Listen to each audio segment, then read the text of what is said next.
بسم اللہ الرحمن الرحیم۔ بیٹا دہم کلاس کے تمام طلباء و طالبات کو السلام علیکم۔ بیٹا آج ہم اپنے 23ویں لیکچر کو پڑھنے جا رہے ہیں، جس میں ہم حمد کے 3 اشعار کی تشریح کریں گے۔ تو بیٹا یہ حمد ہے اللہ تعالیٰ کی تعریف، ایسا اشعاریہ کلام جس میں اللہ تعالیٰ کی تعریف بیان کی جائے اس کو حمد کہتے ہیں۔ یہ شاعر اسلام حفیظ جلندری صاحب نے لکھی ہے، وہ اس کے شاعر ہیں۔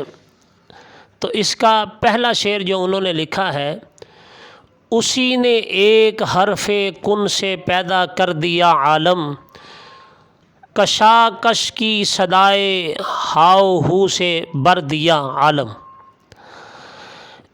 یہ بیٹا اس کے مشکل الفاظ کے معنی ہیں: جہان لغت، کن ہو جا تخلیق پا جا۔ عالم دنیا کو کہتے ہیں، جہان کو کہتے ہیں، کائنات کو کہتے ہیں۔ کشاکش کھینچا تانی، چہل پہل۔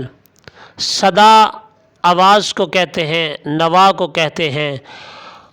ہاؤ ہو شور غوغا کو کہتے ہیں۔ جب ہمیں مشکل الفاظ کے معنی معلوم ہوں گے تو ہمارے لیے ترجمہ اور تشریح کرنا آسان ہوگا۔ بنیادی فلسفہ اس کا مفہوم، اس کا ترجمہ کچھ اس طرح ہے: اللہ تعالیٰ نے اس کائنات کو تخلیق کرتے وقت صرف ایک لفظ کن کہا اور اس دنیا کو طرح طرح کی مخلوقات سے بھر دیا اور اسے چہل پہل کا مرکز بنا دیا۔ اس کی تشریح میں حفیظ جلندری خالق کائنات کی حمد و ثنا بیان کرتے ہوئے تشریح طلب شعر کے پہلے مصرعے میں عرض کرتے ہیں کہ تمام تعریفیں اس اللہ کے لیے ہیں جس نے ایک حرف کن کہا اور کائنات تخلیق ہو گئی۔ یہ خوبصورت جہان آب و گل مارز وجود میں آ گیا، جیسا کہ اللہ تعالیٰ قرآن مجید میں اپنی قدرت تخلیق کو بیان کرتے ہیں کہ ترجمہ مفہوم آیت کا یہ ہے: جب وہ کسی چیز کو بنانے کا ارادہ کرتا ہے تو اس کے لیے لفظ کن کہتا ہے اور وہ چیز وجود پا جاتی ہے۔ دوسرے مصرعے میں شاعر اپنی بات کو مزید بڑھاتے ہوئے عرض کرتے ہیں کہ خالق کائنات کے لیے ایک لفظ کن کا کمال یہ ہے کہ یہ کائنات رنگ و نور سے بھر دی ہے، اس زمین و آسمان کو گہما گہمی اور مرکز بنا دیا ہے۔ آسمان پر سورج، چاند اور ستاروں کی چہل پہل اور رونق ہے۔ زمین پر انسانوں، حیوانوں، چرندوں اور پرندوں کی صورت میں گہما گہمی اور ہنگامہ آرائی پائی جاتی ہے۔ بقول شاعر: پرندے بھی ہواؤں میں ثنا تیری ہی کرتے ہیں، چرندے بھی تو جنگلوں میں تیرا ہی نام لیتے ہیں۔ اصل میں شاعر اللہ تعالیٰ کی عظمت اور بڑائی کو بیان کر رہا ہے کہ اللہ تعالیٰ کی ذات اس کائنات میں سب سے بڑی ہے اور پوری کائنات اس کے ایک لفظ کی محتاج ہے۔ دنیا کی ساری چمک دمک اور رنگا رنگی اسی کی وجہ سے ہے۔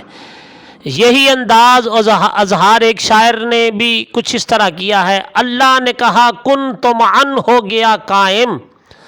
اللہ نے کہا کن تو معن یعنی فوراً ہو گیا قائم، یہ غلغلہ سلسلہ ارض و سماوات۔ تو یہ بیٹا پہلے شعر کی تشریح تھی۔ اس کے ساتھ ہم دوسرے شعر کی جو تشریح ہے، شعر نمبر 2 جو ہے وہ حفیظ جلندری صاحب نے یوں لکھا ہے: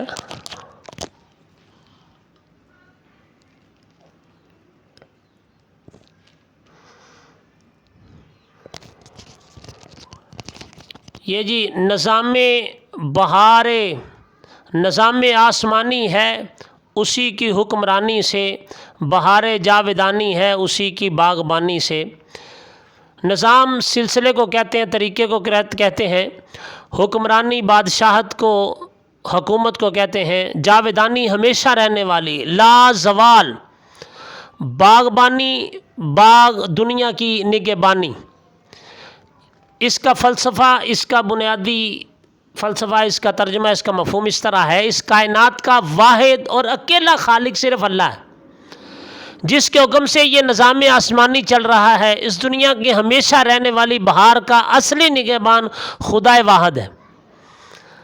تشریح میں حفیظ جلندری خالق کائنات کی حمد و ثنا بیان کرتے تشریح طلب شعر کے پہلے مصرعے میں عرض کرتے ہیں کہ آسمانی نظام جو نظام شمسی اور قمری پر مشتمل ہے، اس سارے نظام کا کنٹرول صرف اللہ کے ہاتھ میں ہے۔ جیسا کہ اللہ تعالیٰ نے فرمایا، نہ سورج کی مجال ہے کہ چاند کو جا پکڑے، اور نہ ہی چاند میں یہ ہمت ہے کہ وہ سورج کو جا پکڑے، یہ سب اپنے دائرے میں تیر رہے ہیں۔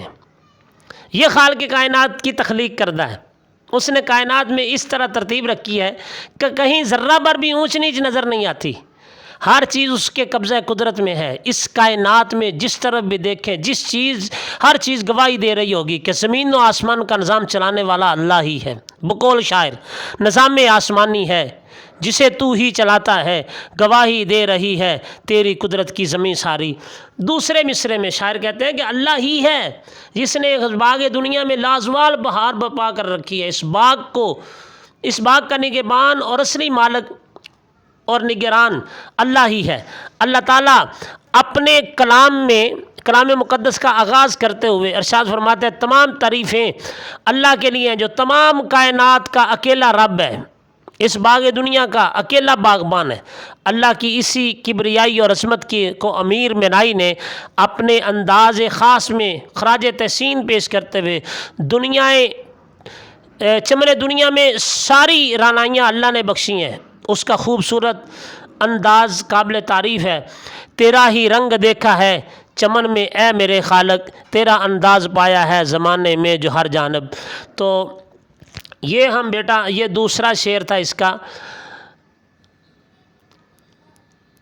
تیسرا شعر جو انہوں نے حفیظ جلندری صاحب نے لکھا ہے وہ ہے، زمین پر جلوہ آراں ہیں مظاہر اس کی قدرت کے، بچھائے اسی داتا نے دسترخوان نعمت کے۔ تو